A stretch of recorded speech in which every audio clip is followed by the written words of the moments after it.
Women Voted, I'd like to welcome you here to tonight's Candidates Forum.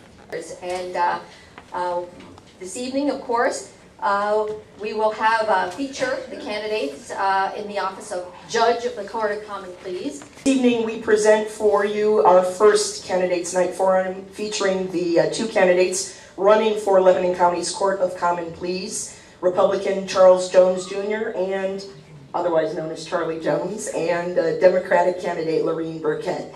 The first opening statement. Charlie? Thank you.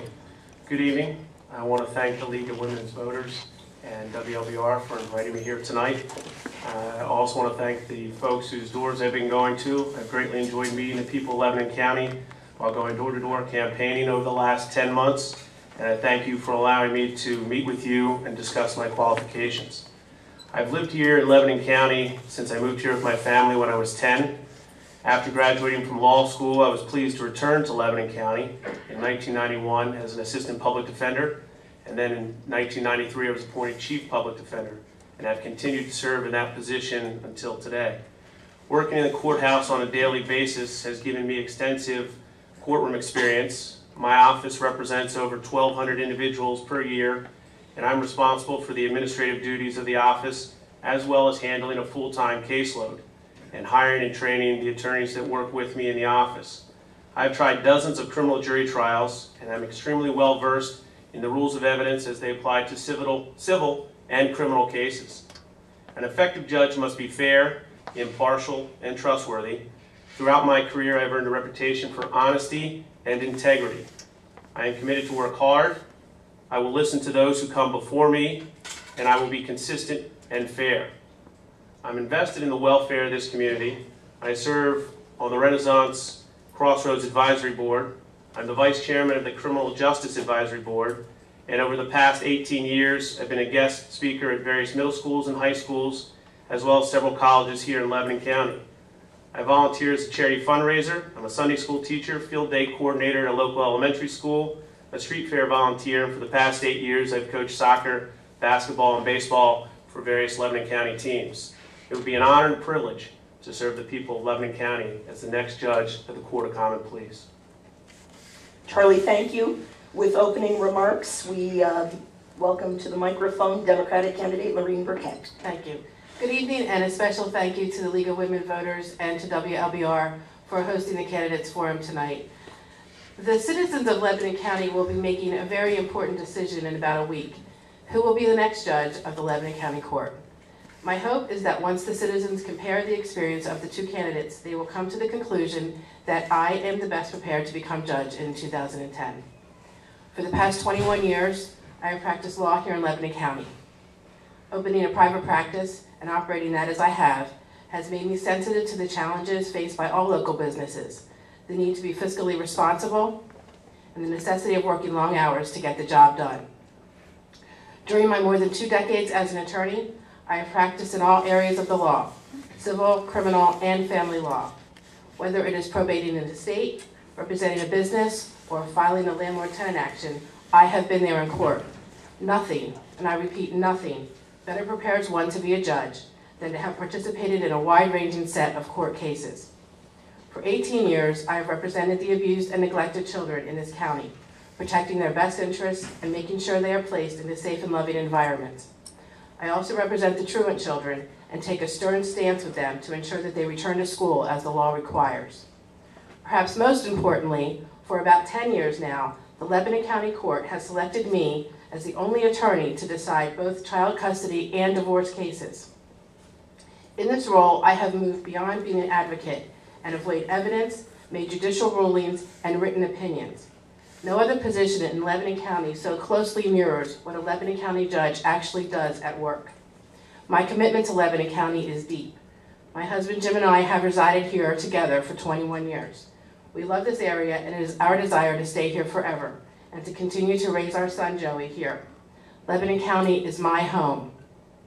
I am hopeful the citizens of Lebanon County will see in my judicial temperament that I am the right choice for Lebanon County Judge. Thank you. Thank you, Loreen. Answered first by Loreen Burkett. Ms. Burkett and Mr. Jones, each of you has extensive experience, as you've indicated, dealing with and mentoring youth, both in your professional and personal capacities. As judge, however, when it comes time to sentence a young offender, do you think it's your duty to mete out justice only or temper your sentence with some sort of rehabilitation effort? Well, I think the purpose of the Juvenile Act and juvenile delinquency is not to just punish, but to rehabilitate. I think that's the purpose of it to start with. So I think that it needs to be tempered because that's the law, and that's what the law says we need to do. So I would follow the law in that regard. All right. Mr. Jones? Well, if you're talking juveniles, the switch, it used to be when I first started here, you did try more rehab. About 5 or 6 years in, and the law's a fluid thing, it changed. They want to, get people into rehab or get people into facilities that help them.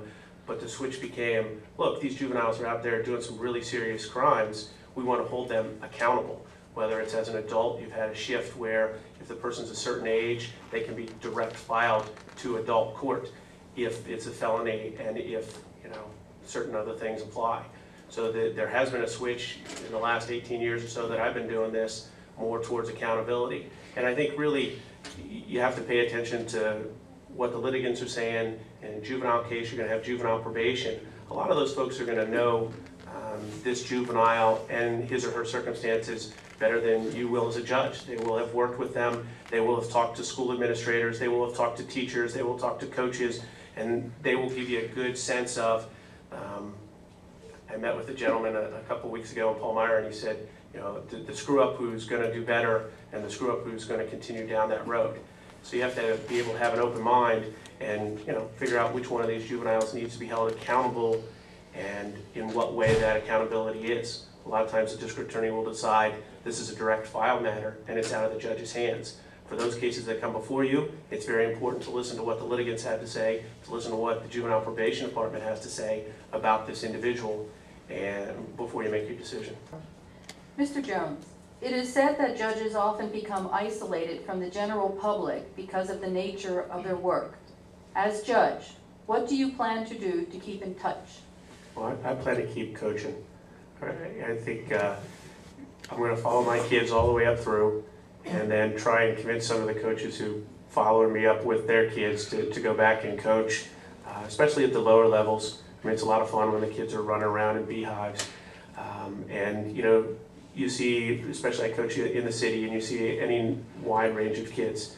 And some kids are, having some issues, maybe with school or things like that. And, you can put in a good word, say, hey, you're doing a great job out on the soccer field, just ask your teacher for help. I had trouble with math when I was going through school. I didn't quite understand it. Just keep plugging away that way.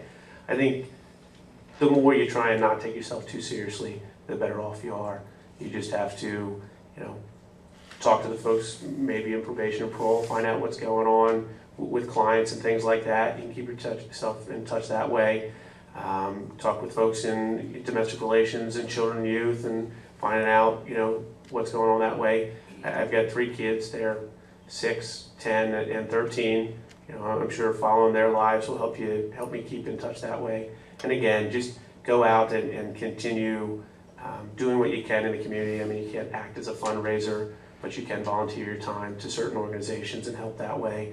You can volunteer your time as a coach, or going into the schools and talking and finding out what the schools' big issues are. And I think that's what you have to do. Thank you. Ms. Burkett. Well, and I agree. I'm a mom. I have an 11-year-old son. I think that by its very nature keeps you involved in things and keeps you from getting isolated, being out there in school activities, and certainly I would continue all my involvement in the community and my church.